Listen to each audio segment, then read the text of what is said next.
Good morning friends, welcome to my channel.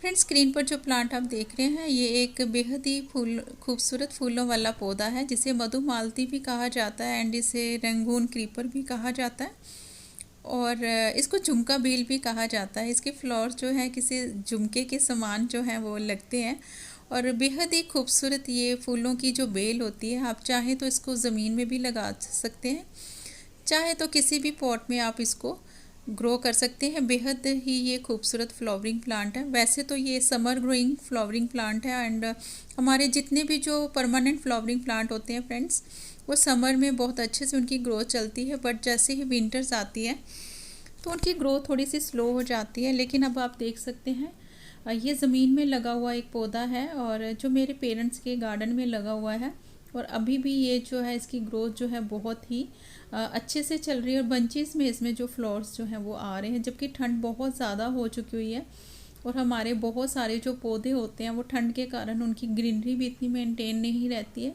और धूप भी बड़ी कम निकल रही होती है। लेकिन अब आप देख सकते हैं बंचेस में इसमें जो फ्लावर्स हैं वो ब्लूम कर रहे हैं। तो फ्रेंड्स, हमें कुछ केयर टिप्स जो हैं वो फॉलो करनी होती है, स्पेशली विंटर में भी जब बहुत ज़्यादा ठंड होती है और हमारे मोस्टली बहुत सारे जो पौधे होते हैं वो ठंडी में स्लो ग्रोथ कर जाते हैं या कई बार तो देखिए उनकी हालत इतनी ज़्यादा ख़राब होती है। लेकिन अगर हम थोड़ी सी उनकी केयर करें तो वो ठंड में भी बड़े अच्छे से उनकी जो ग्रीनरी है वो मेंटेन रहेगी। पौधे की हालत जो है वो ठंड के कारण इतनी ज़्यादा ख़राब नहीं होगी। फ्रेंड्स, सबसे पहले ये बात आती है कि किसी भी फ्लावरिंग प्लांट की ब्लूमिंग के लिए उनको अच्छे से धूप चाहिए होती है, चाहे सर्दी हो चाहे गर्मी हो।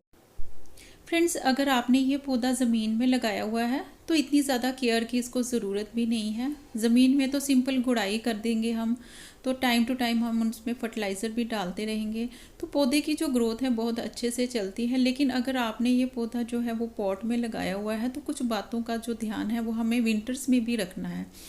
फ्रेंड्स, समर्स में तो धूप जो है वो सारा दिन रहती है, उससे पौधे की जो ग्रोथ है वो बहुत अच्छे से चलती है। लेकिन विंटर्स में जो धूप है वो बड़ी कम मिल रही होती है और सर्द हवाएं इतनी तेज़ चल रही होती हैं कि जिससे हमारे पौधों की जो हालत है वो भी ख़राब हो जाती है और पौधे जो हैं वो देखने में भी इतने अच्छे से नहीं लगते हैं।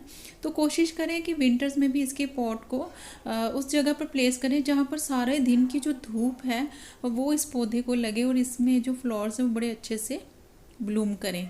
लेकिन रात में अगर ठंडक बहुत ज़्यादा है या सर्द हवाएं बहुत ज़्यादा चल रही हैं तो कोशिश करें कि इसके पॉट्स को दूसरे पौधों के साथ में इसको रख दीजिए ताकि एक दूसरे पौधे की ह्यूमिडिटी जो गर्माहट है वो इन पौधों को मिले और पौधे की जो ग्रोथ है वो बहुत अच्छे से चलेगी। फ्रेंड्स, अब हम बात करेंगे फर्टिलाइज़र की कि मधुमालती के पौधे को आप कब कब फर्टिलाइज़ कर सकते हैं और कब इसको फर्टिलाइज़ नहीं करना है। फ्रेंड्स, फर्स्ट फर्टिलाइज़र जो है वो हमें फेब के मंथ में देना है क्योंकि उस टाइम पर इसकी जो ग्रोथ है वो स्टार्ट हो चुकी होती है और हमें इस पौधे को फ्लावरिंग के लिए तैयार करना होता है। तो आप फर्स्ट फर्टिलाइज़र जो है वो उस मंथ में आप दे सकते हैं और फर्टिलाइज़र के तौर पर आप कोई भी कंपोस्ट ऑर्गेनिक कंपोस्ट दे सकते हैं और इसके अलावा बोन मील भी दे सकते हैं। बोन मील से इसमें फ्लावरिंग जो है बहुत अच्छे से होगी और अगर आपके पास बोन मील नहीं है तो आप इसको घर का जो हम ऑर्गेनिक जो बनाना पील का फर्टिलाइज़र जो है वो बनाते हैं, आप अगर पॉट में लगाए हैं तो आप इसके पॉट में लिक्विड फर्टिलाइज़र भी डाल सकते हैं, चाहे तो ड्राई फॉर्म में भी आप इसको डाल सकते हैं। इससे इस पौधे की जो फ्लावर्स हैं वो बड़े अच्छे से ब्लूम करेंगे। और इसके अलावा सरसों की खली और नीम की खली जो है वो ज़रूर डाल दीजिए। फ्रेंड्स, इसके अलावा भी मंथ टू मंथ हम इसमें फर्टिलाइज़र जो है वो अप्लाई करते हैं। लेकिन इसके बाद जब रेनी सीज़न आता है तो दूसरा फर्टिलाइज़र जो है आप इसको तब अप्लाई कर सकते हैं क्योंकि फिर उसके बाद हमें पूरे विंटर्स में जो है फिर इसको फर्टिलाइज़ नहीं करते हैं क्योंकि ये पौधा जो है वो थोड़ा सा स्लो ग्रोथ कर जाता है विंटर्स में। इसलिए हमें इसको दूसरा जो फर्टिलाइज़र है वो हमें विंटर आने से पहले ही इसको देना है ताकि ये बड़े अच्छे से नवंबर तक दिसंबर तक आपकी बड़े अच्छे से ब्लूमिंग आप इससे लेते चलें और फिर नेक्स्ट जब आप चाहें तो इसको कोई भी थोड़े थोड़े 15 डेज़ के अंतराल पर आप इसको कोई भी लिक्विड फर्टिलाइज़र आप इसमें डाल सकते हैं। और फ्रेंड्स, अगर आप इस पौधे की टाइम टू टाइम अगर आप इसकी प्रूनिंग वगैरह करते रहें तो ये पौधा बहुत ही बुशी हो जाता है। और इसके साथ साथ जितना ये पौधा घना होता जाएगा और इसकी पौधे की जो ग्रोथ है वो भी अच्छे से चलेगी और इसमें बहुत ज़्यादा फ्लावरिंग जो है वो आपको आने वाले टाइम पर देखने को मिलेगी। और इसके साथ साथ जब भी आप इसकी प्रूनिंग करें तो आप इसकी जो कटिंग्स हैं वो भी आप इनकी ग्रो कर सकते हैं। और इसकी कटिंग्स को ग्रो करने का बेस्ट जो टाइम होता है फ्रेंड्स वो स्प्रिंग सीज़न होता है।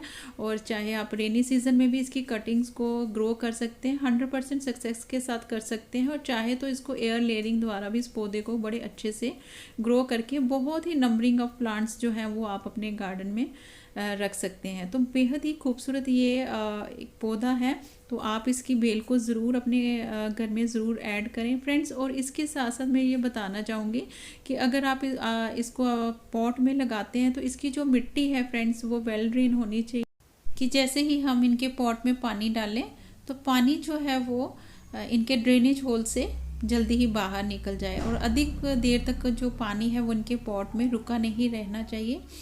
और फ्रेंड्स, इसके साथ साथ पानी का बहुत ज़्यादा ध्यान रखना होता है फ्रेंड्स, क्योंकि विंटर में इसके जो मिट्टी है वो बड़ी जल्दी ड्राई नहीं होती है। लिहाजा जब भी वाटरिंग करें तो इसकी एक बार मिट्टी ज़रूर चेक कर लें। अगर तो ड्राई है तो आप इसको वाटरिंग कर सकते हैं और अगर नमी बरकरार है तो वाटरिंग की कोई ज़रूरत नहीं है। हाँ, समर में ये जो है इसकी मिट्टी जो है वो जल्दी ड्राई हो जाती है क्योंकि गर्मी बहुत ज़्यादा होती है, तो दोनों टाइम ही वाटर लग जाता है। लेकिन विंटर्स में ऐसा नहीं होता है क्योंकि ठंड के कारण हमारी जो मिट्टी है वो बड़ी जल्दी जो है वो ड्राई नहीं होती है। तो उस कंडीशन में आप ओवर वाटरिंग ना करें और इस चीज़ का ज़रूर ध्यान रखें। तो फ्रेंड्स, इसी तरह से अगर हम विंटर्स में भी अपने पौधों को अच्छे से देखभाल करें तो विंटर्स में भी उनकी ग्रोथ जो है वो बहुत अच्छे से चलती है। और आशा करती हूँ आज की जानकारी जो है वो आप सब दोस्तों को अच्छी लगी होगी, और अगर अच्छी लगी तो do like, share, comment and subscribe my channel. Thank you friends, stay blessed and bye bye.